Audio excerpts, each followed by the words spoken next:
Hello students. तो आज की इस वीडियो में हम पढ़ने वाले हैं बहुलक कैलकुलेशन करना सतत श्रेणी में। इससे पहले हमने बहुलक के बारे में पढ़ा, बहुलक व्यक्तिगत श्रेणी में कैसे कैलकुलेट करते हैं, खंडित श्रेणी में कैसे करते हैं। आज हम पढ़ेंगे कंटिन्यूस सीरीज में कैसे कैलकुलेट किया जाता है। यहाँ पर एक्चुअली में क्या होता है ना, कंटिन्यूस सीरीज में ये बहुलक कैलकुलेट करने के लिए वही सेम निरीक्षण मेथड है, इन्फेक्शन मेथड है या फिर आपका ग्रुपिंग मेथड वो अलाउ होता है। बट यहाँ पर एक फार्मूला यूज़ करना पड़ता है और वो फार्मूला है z equal to L1 plus F1 minus F0 divided by 2F1 minus F0 minus F2 multiply i. हम इस फार्मूले का यूज़ करेंगे। यहाँ पर कैसे करेंगे पूरी वीडियो को देखिए लास्ट तक। चैनल को सब्सक्राइब नहीं किया है, चैनल को सब्सक्राइब कर लीजिए और हाँ बेल आइकन को दबा दीजिए, जैसे ही नया वीडियो आ जाएगा उसका नोटिफिकेशन आपको मिलता रहेगा। चलिए अब हम इसको पूरा डिस्क्रिप्शन देखते हैं। देखिए यहाँ पर क्या क्या है, L1 फिर F1 माइनस F0। सबसे पहली बात तो ये है हमें यहाँ पर मॉडल ग्रुप निकालना पड़ता है। यानी कि पहले देखिए क्वेश्चन को देखना है, देखने से एक ऐसा ग्रुप का पता चल जाएगा जो दिखने में सबसे ज़्यादा लगेगा कि इस ग्रुप की जो फ्रीक्वेंसी सबसे ज़्यादा है, यानी कि जिसकी फ्रीक्वेंसी सबसे अधिक आवर्ती वाला, यानी कि ऐसा ग्रुप जिसकी आवर्ती सबसे ज़्यादा हो उस ग्रुप को लेंगे। और उस ग्रुप का जो पद होता है, मान लो कोई ग्रुप हो 20 से लेकर 30 है, तो जो L1 है छोटा वाला पद होता है, ठीक है, वो L1 होगा। अब उस ग्रुप का जो फ्रीक्वेंसी होता है उसी ग्रुप का वो F1 होगा। उससे ठीक ऊपर वाला F0 होगा और उससे ठीक नीचे वाला F2 होगा। और इसके बीच का जो डिफरेंस होता है वो होता है I।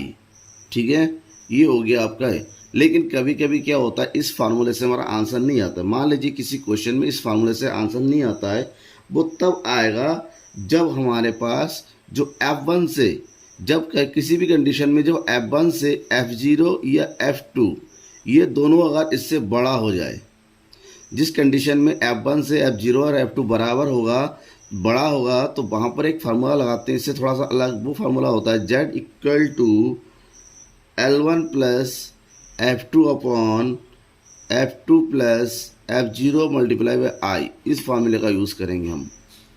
लेकिन ये तब होता है जब F2 या फिर F0 दोनों में से कोई एक F1 से बड़ा होना चाहिए उस कंडीशन में। और ऐसा इसलिए क्योंकि इस कंडीशन में हमारा इससे आंसर नहीं आता है, ठीक है ना। जो मॉडल ग्रुप हम मानते हैं उस मॉडल ग्रुप में से आंसर नहीं आता, इसका मतलब कुछ गलत है, तब इस फार्मूले का यूज़ करते हैं। तो चलिए आज हम इस फार्मूले का यूज़ करके कैलकुलेट करते हैं कि कैसे हम कैलकुलेट कर सकें। क्वेश्चन लिया है, क्वेश्चन दिया हुआ है, एक फैक्ट्री में मजदूरी का वितरण निम्न सारणी में दिया है, भूइष्टिक ज्ञात कीजिए। मजदूरी दे रखा है क्लास इंटरवल में 0 से 10, 10 to 20, 20 to 30, इसी तरह 60 to 70 तक, और फ्रीक्वेंसी दे रखा है। अब यहाँ पर आपको निकालना है बहुलक। बहुलक निकालने के लिए इसको सबसे पहले टेबुलर फॉर्म में कन्वर्ट करते हैं। ये हो गया क्लास इंटरवल और ये होगी फ्रीक्वेंसी, ठीक है ना। अब यहाँ पर देखने से क्या लगता है, इस ग्रुप को देखिए, जैसे कि मैंने बताया कि पहले देख के पता कीजिए मॉडल ग्रुप कौन सा होगा।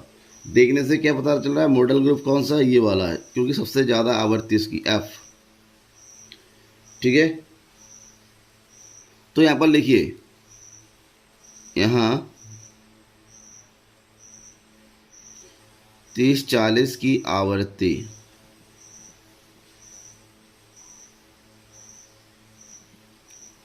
सर्वाधिक है, ठीक है ना, ठीक है ना, ये सर्वाधिक है। इसीलिए हमें क्या क्या चाहिए, अकॉर्डिंग टू फार्मूला हमें क्या चाहिए, L1। तो L1 क्या होगा इसका 30, ठीक है। हमें क्या चाहिए F1 इसी का जो फ्रीक्वेंसी होता है, यानी कि E हो जाएगा F1 16। अब क्या चाहिए F0, उससे ठीक ऊपर वाला पद, ये हो गया 10। और क्या चाहिए F2, इससे ठीक नीचे वाला, ये हो जाएगा F2। और क्या चाहिए I, यानी कि इन दोनों के बीच का डिफरेंस, 30 और 40 का डिफरेंस कितना होता है 10। ये हो गया। अब यहाँ पर लगा दीजिए फार्मूला। जब भी क्वेश्चन करेंगे बार बार फार्मूला, जब भी हर क्वेश्चन में फार्मूला लिखना पड़ेगा। फार्मूला क्या है यहाँ पर, z इक्वल टू, z मतलब mode, z equal to L1 plus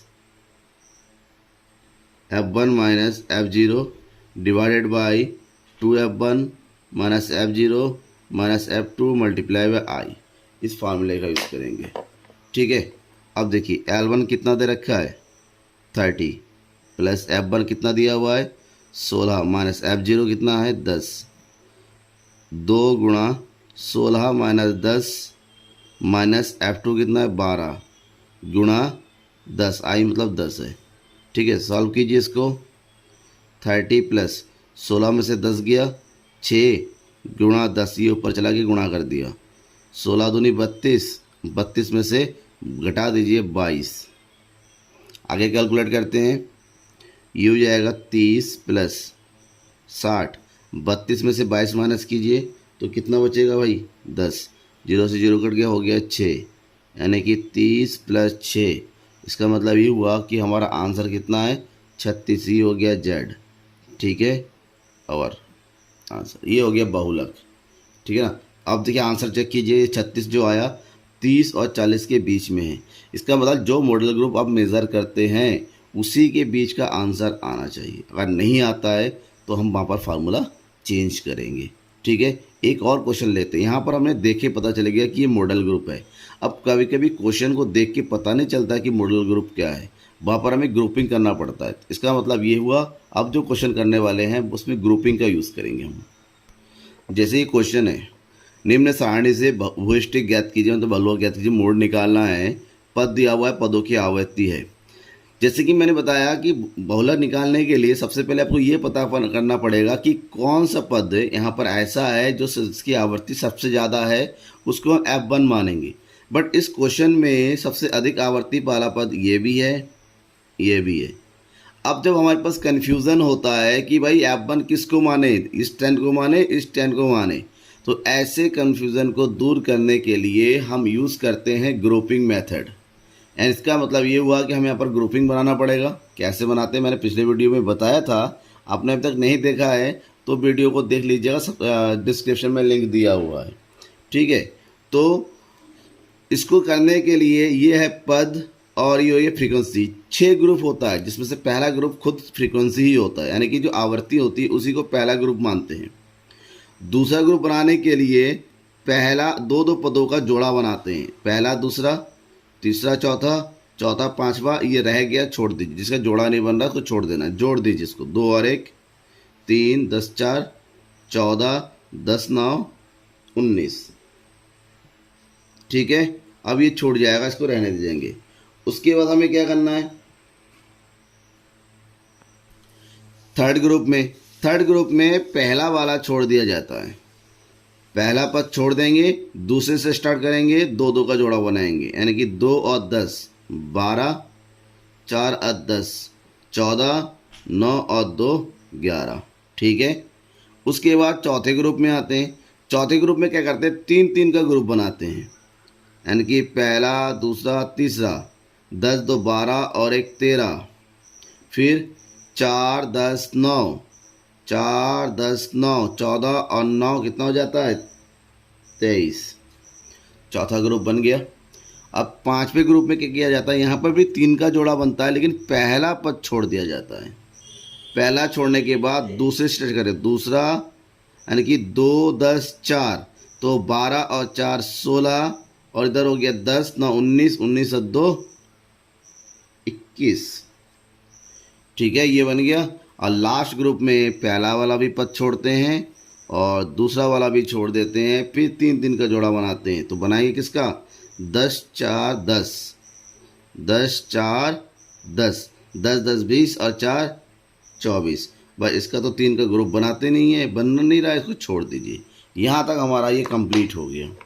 अब हम एनालाइज करेंगे, मतलब पता ये करेंगे भाई मॉडल कौन सा बन रहा है। इसके लिए क्या किया जाता है, पूरे ग्रुप में उस ग्रुप में सबसे ज़्यादा कौन हो रहा है, सबसे बड़ा। यहाँ पर तो ये बड़ा, ये 10 भी है, ये वाला भी 10 है। अब दोनों के आगे एक एक टेलीवा लगा देंगे, 10 के आगे भी, इस 10 के भी आगे। ठीक है, इस ग्रुप में सबसे बड़ा कौन सा है, 19 में 2 चीज़ें शामिल है, 10 और 9, तो 10 के आगे भी एक बार और 9 के आगे भी एक बार। ठीक है, फिर इस वाले ग्रुप में सबसे बड़ा कौन सा है, 14। 14 में क्या क्या शामिल है? 4 और 10, 4 और ये हो गया 10। यहाँ पर सबसे बड़ा कौन सा है? 23। 23 में क्या क्या शामिल है? 4 10 9, 4 10 9। इसमें सबसे बड़ा कौन सा है? 21। 10 9 2, 10 9 2, 5 से ज़्यादा इसलिए मैंने काट दिया। लास्ट में है 24। 24 यानी कि 10 4 10। अब ये देखिए, ये वाला जो है 10 वो केवल 2 बार आया, सबसे ज़्यादा बार आया। ये 3 बार आया, ये 6 बार, ये 3 बार, ये 1 बार। इसका मतलब क्या हुआ? साफ साफ पता चल गया। इसका मतलब ये हुआ कि हमारा मॉडल ग्रुप ये है। तो ये जब मॉडल ग्रुप है, इसका मतलब यहाँ पर समूहन विधि का विश्लेषण के बाद ज्ञात हुआ कि पद समूह कौन सा? ये 20 और 25 क्या है? बहुलक पद है। ठीक है ना? अतः अकॉर्डिंग टू फार्मूला आपको क्या क्या चाहिए वो सब ले लीजिए। फार्मूले में क्या चाहिए? L1। L1 क्या होगा? 20। फिर क्या चाहिए? F1। F1 क्या होगा? ये 10। फिर क्या चाहिए? F0। F0 कितना होगा? 4, उससे ऊपर वाला। फिर कितना चाहिए? F2, उससे नीचे वाला। और क्या चाहिए हमें? I, यानी कि इन दोनों का 20 और 25 का डिफरेंस कितना होता है? 5 हो गया।